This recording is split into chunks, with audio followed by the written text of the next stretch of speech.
All right, day 13, lesson 4.2. This is actually the third lesson of Unit 4, but I kind of split 4.1 up into two sections. So 4.2. So we're going to start right from this key idea of ratios and proportions. So we use this ratio of 16 over 9 a couple times at the beginning.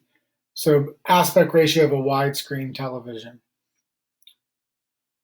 And if your widescreen television or your phone screen has to respect this ratio, it doesn't have to be 16:9. We can have pixel dimensions, which are the little lighted up dots on your screen if you were to look really, really close. And then this is even higher resolution. So this is HD resolution quality. Now all of those are equal to each other, even though they do not look like each other.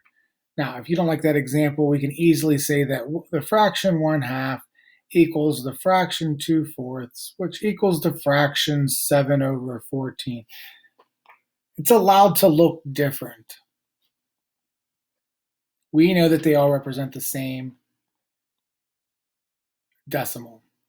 And that's kind of the point we're trying to show over here. As this TV gets bigger, the ratio of its two dimensions is still going to be some multiple of 16:9 right here. Because the screen image, I should say the image size that's getting displayed on that screen is going to represent that ratio in some resolution quality. So the big takeaway, the key idea, is that ratios do not have to look the same in order to be the same.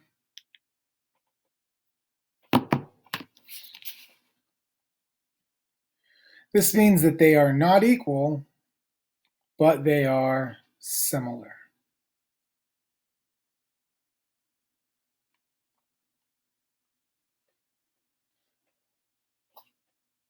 So in 4.2, we are going to start getting a little bit more geometric with this idea. So if I wanted to compare these two shapes, we can obviously see the triangle on the right is a little bit smaller than the one on the left. How much smaller is that triangle? Well, we can see that 28 has turned into 4. This 28, now they're the same size. If this triangle shrunk down proportionally, then 28 better shrink down to 4 again. So what did 35 turn into? Now you can think about that logically. You can say, well, 28 turned into 4 by getting divided by 7. So that means 35 has to also get divided by 7.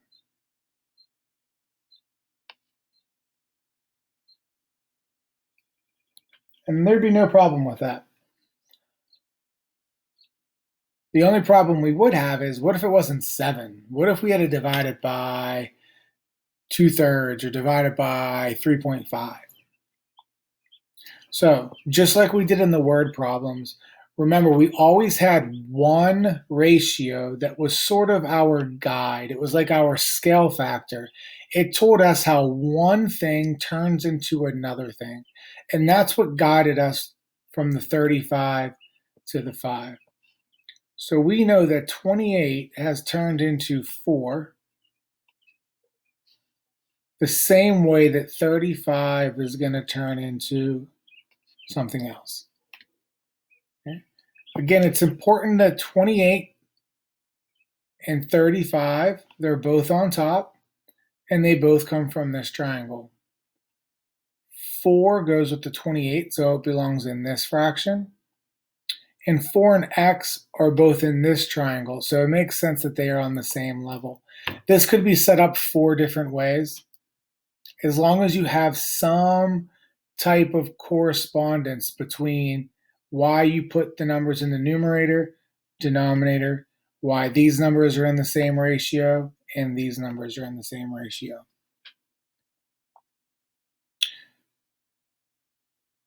So that's going to give us 28x equals 140. Divide both sides by 28.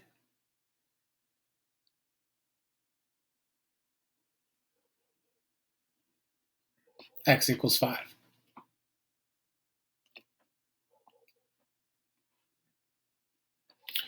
All right, same idea here. Now it's a little bit more algebraic. Notice we have a binomial. So we're going to want to set up our proportion so we can do our cross products. So I can see that 3 has tripled to turn into 9. So 3 has turned into 9 the same way that z is going to turn into z plus 4. So now I do not even need to see that picture. This is 9z equals 3 times z plus 4. Those parentheses are important. We need to distribute that.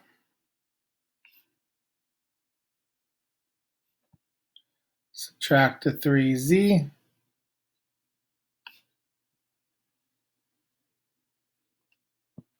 Divide by 6. Z equals 2.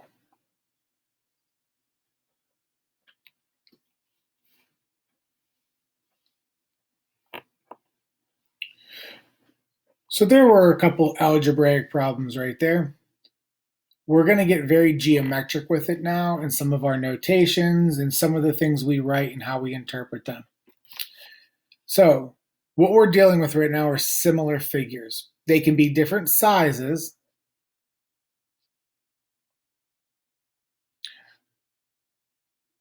but they can't be different shapes. And I'm actually going to word it a little bit better here. Similar figures have the same shape, but not necessarily the same size.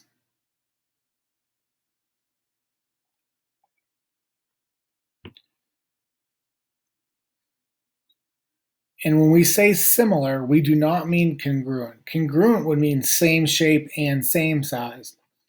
Since it's allowed to shrink down or enlarge a little bit, we say that they are similar. The symbol for congruence looks like that.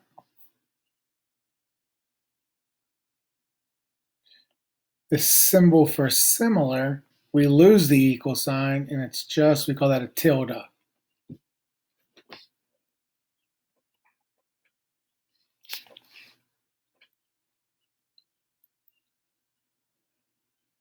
So how do we show that two polygons are indeed similar? Two polygons are similar if their corresponding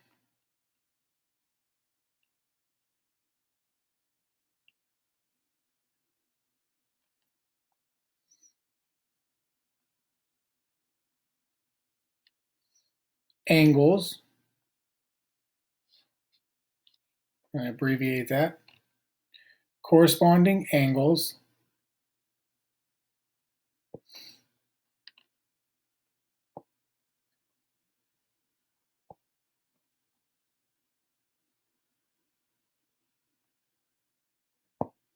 let's change it, angles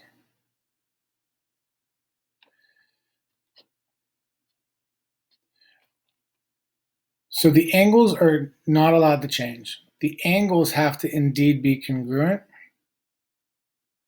That's what keeps the shape the same.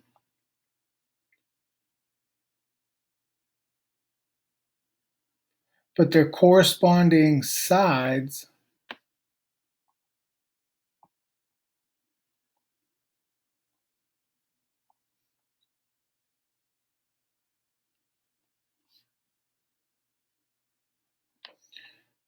Now, the corresponding sides are allowed to get bigger or smaller because the size is allowed to change, but they have to do so proportionally. So the corresponding sides are proportional.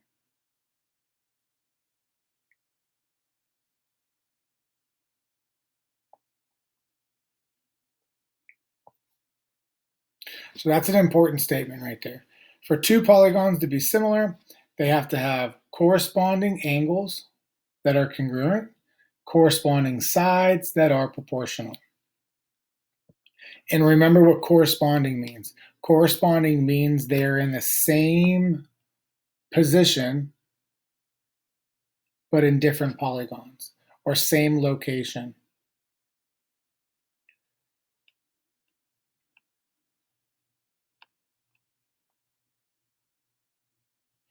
Remember, we had corresponding angles in the last unit. The order in which vertices are written should determine which segments and angles are corresponding.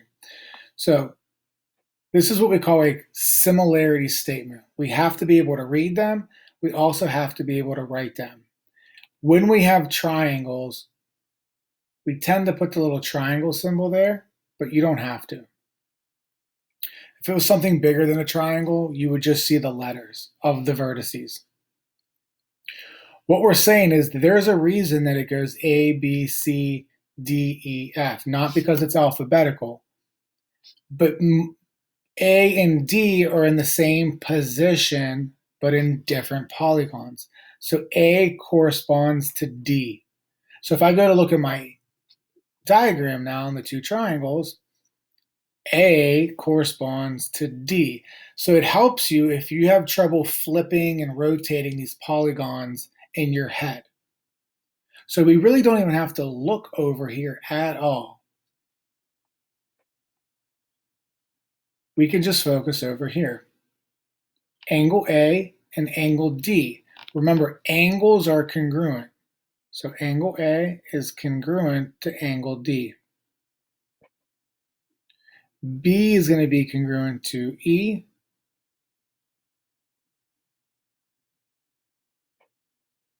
And then C is going to be congruent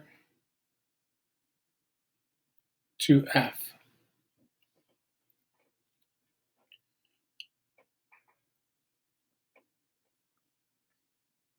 Remember the markings that we could put in there? A is congruent to D. We can see that B and E, they don't need a marking because they have the 90-degree marking.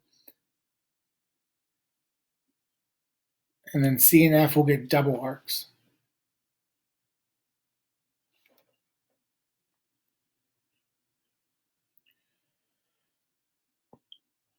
Now, not only does it tell us some information about angles, it also tells us information about the sides. Remember, the sides have to be proportional, meaning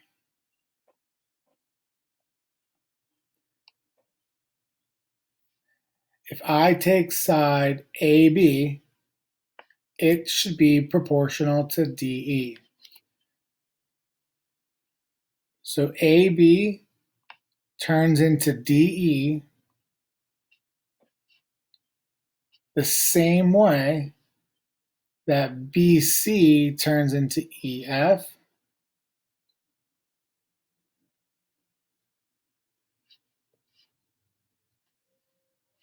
and the same way that CA turns into FD. Three sides, three ratios.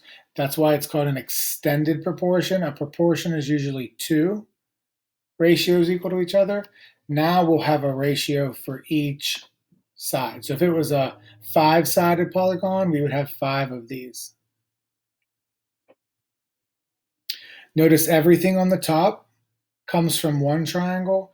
Everything on the bottom comes from the other triangle. Now, it's okay if you would have flipped all of these fractions, but they would all have to be flipped.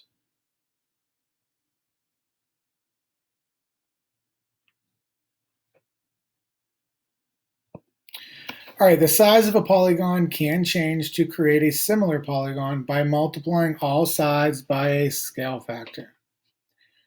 And we talked about a scale factor yesterday. A scale factor can be found by finding the ratio of any two corresponding sides.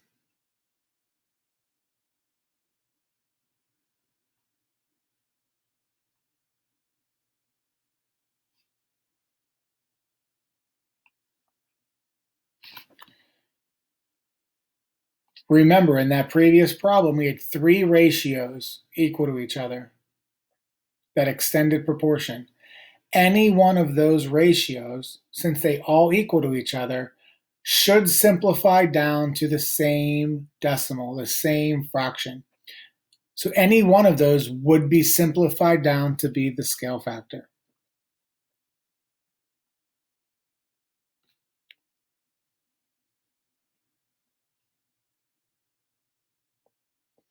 So here's a similarity statement.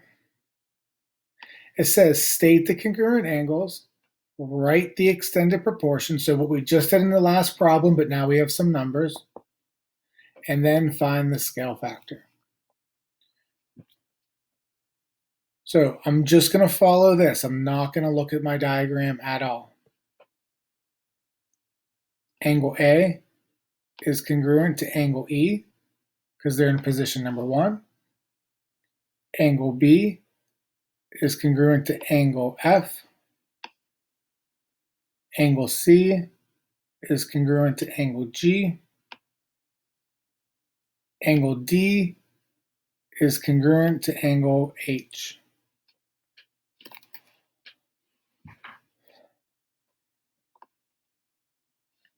So that's us stating the congruent angles. The extended proportion will look like this. So AB goes with EF. So AB goes with EF.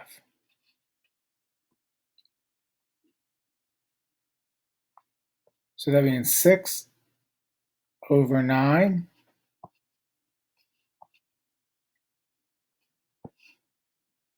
equals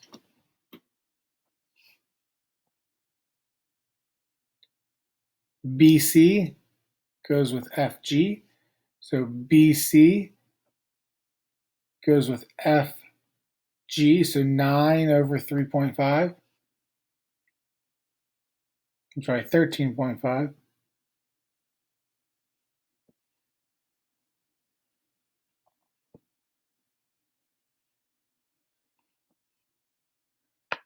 The next one, CD goes with GH.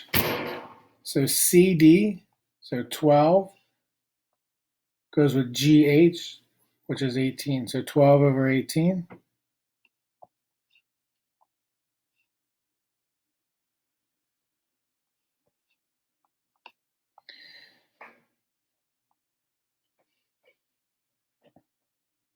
And then we have another 9 and 13.5. There's only one pair of sides left.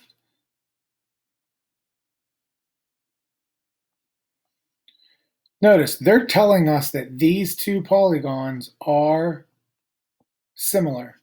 So that's why we're allowed to say, without really knowing, that these fractions all equal each other. Now we can check that on our calculator by doing 6 divided by 9, 9 divided by 13.5, 12 divided by 18, 9 divided by 13.5.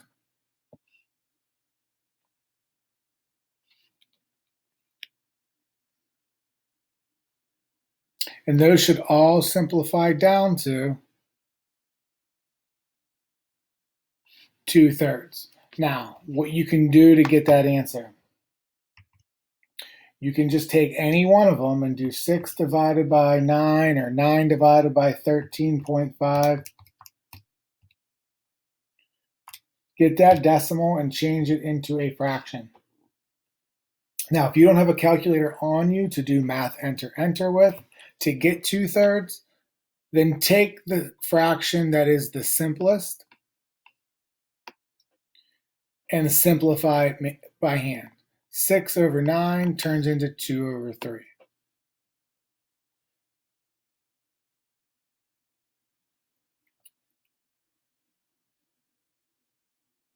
Worst case scenario, you can use just one of these fractions. So you could use 6 over 9 here if you wanted to.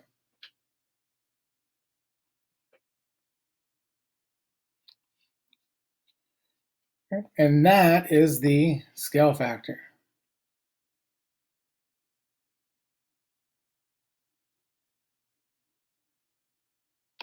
2/3. So what we're saying is this polygon is 2/3 the size of this bigger polygon. So we showed the angles are congruent. Here's our extended proportion. And then it all simplifies down to the scale factor. Your exit ticket will be based off of a problem just like this. Okay?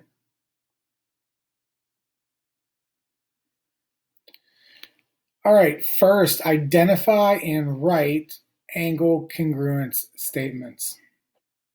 So right now, they did not tell us that these two polygons were similar. We have to show that. And in order to show that, we need to show that, one, all the angles have a corresponding congruent angle in the other polygon. So I'm going to start here with C because I could tell it goes with H. So angle C is congruent to angle H. So that's one of them. And then I have a single arc and a single arc. So angle D is congruent to angle E. Double arc goes with double arc. So A goes with F.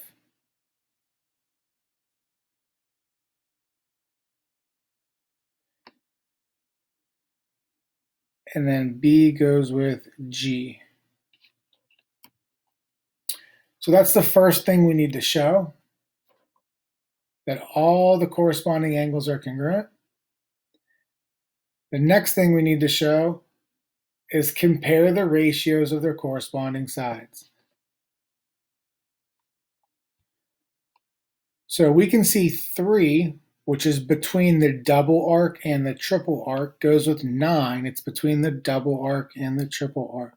Or maybe you're just good at seeing that visually. So 3 goes with 9. So I'm hoping every fraction can simplify down to 3 over 9, or 1/3. Let's do 12 and 4. So I'm doing 4 over 12.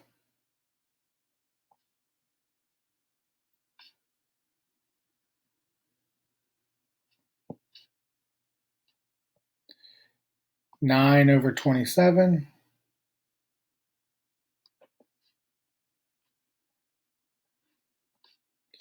And then 12 over 36.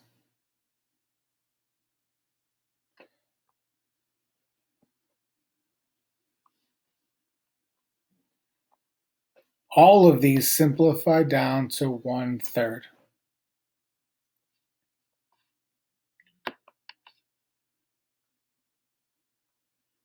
So that's the scale factor. The smaller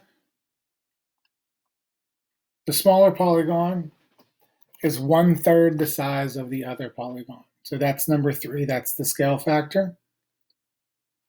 So since we showed that corresponding angles are congruent, corresponding sides are proportional, then we can write a similarity statement. A similarity statement says that two polygons are similar. It's not a triangle, so don't put the triangle symbol. Remember, the order of the letters matter. It doesn't matter for the first one. You can put any combination as long as it flows around. Don't go A, C, B, D. Just go in a fluid motion around. Just make sure that the corresponding angles go together over here. I suggest just write them how we have them here. C, D, A, B, H, E, F, G. C, D, A, B, H, E, F, G.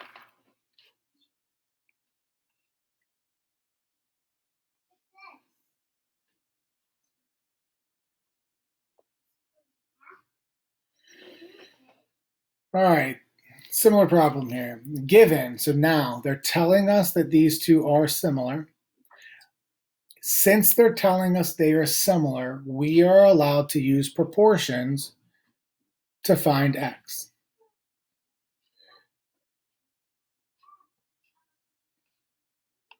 So I'm going to put x right inside my proportion.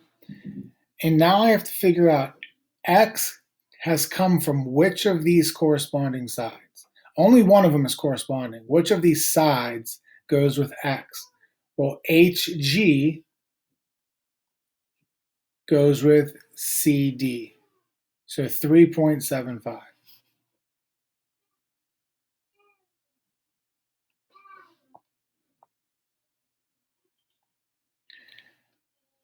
And just like yesterday, we need another ratio that is fully complete.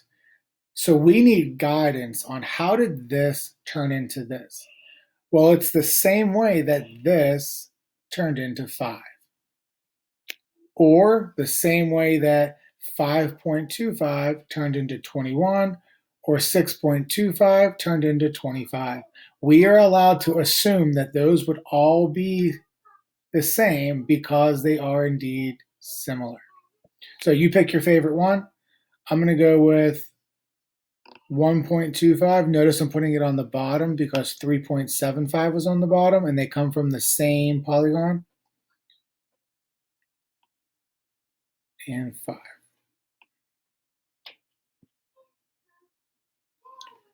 So 1.25x equals 5 times 3.75 is 18.75.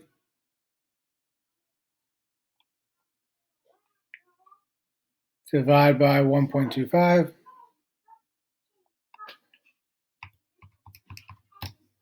X equals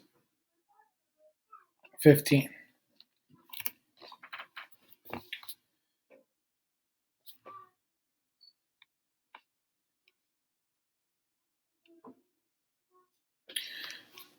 All right, next one.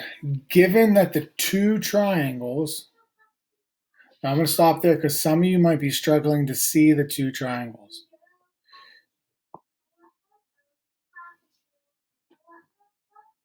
We have one triangle there that's smaller, and then we have a bigger triangle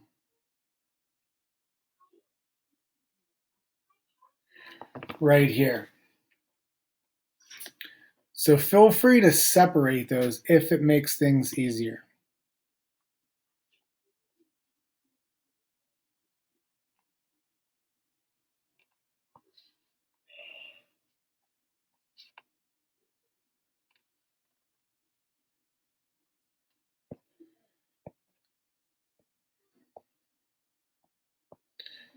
So this would be 6, 5, 4.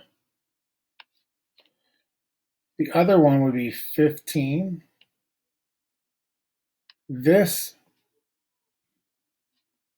would be 6 plus 12, which is 18. So this would be 4 plus x.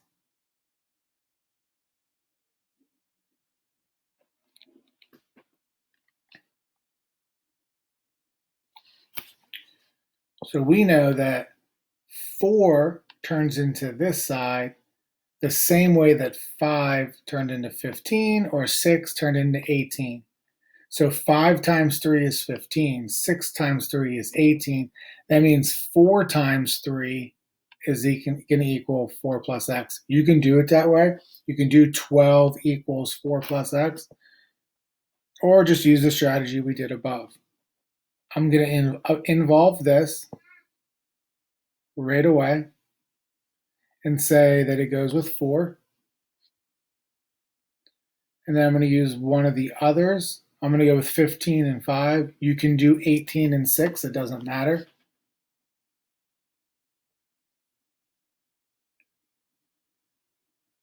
that 60 equals, don't forget to distribute that,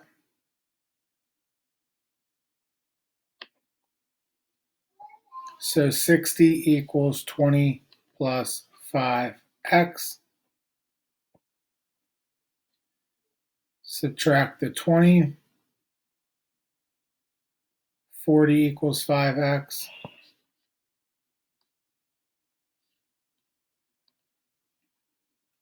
X equals 8.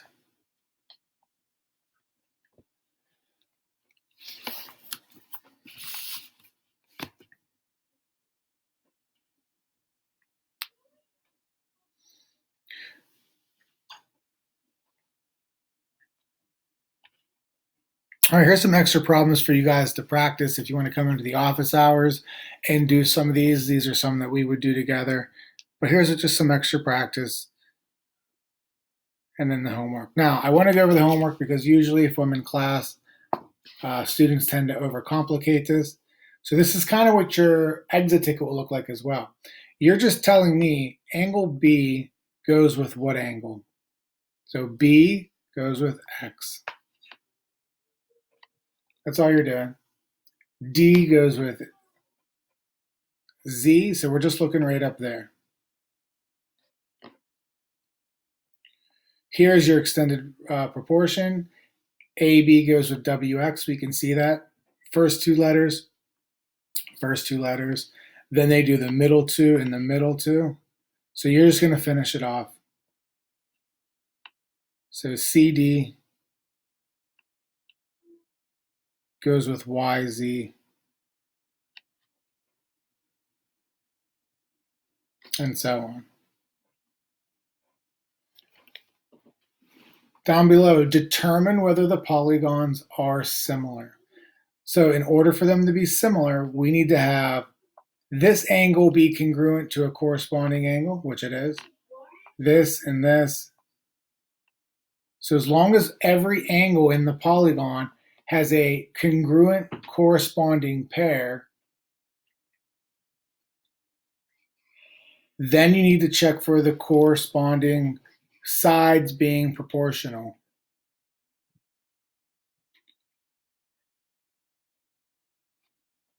So did 3 turn into 4 the same way that 6 turned into 8? So you're just checking out those fractions.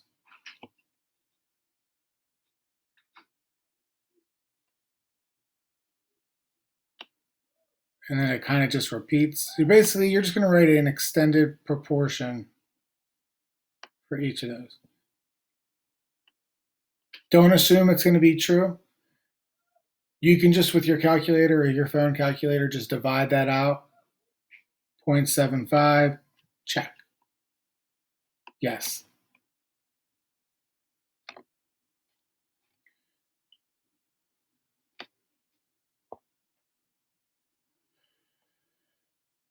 And then for these ones, you're just setting up a proportion. It's telling you that the polygons are similar, so you're allowed to set up proportions. Just make sure you include the variable that you're solving for. X goes with what on the other side? It's between the double and the triple. So X goes with 9. 4 goes with 6. And then you can go after the Y. All right, make sure you guys practice those. Contact me with any questions. Office hours are available every day, as you know. Make sure you guys are using all your resources. I'm available all day long, so if you can't make an office hour, just contact me and we can set something else up.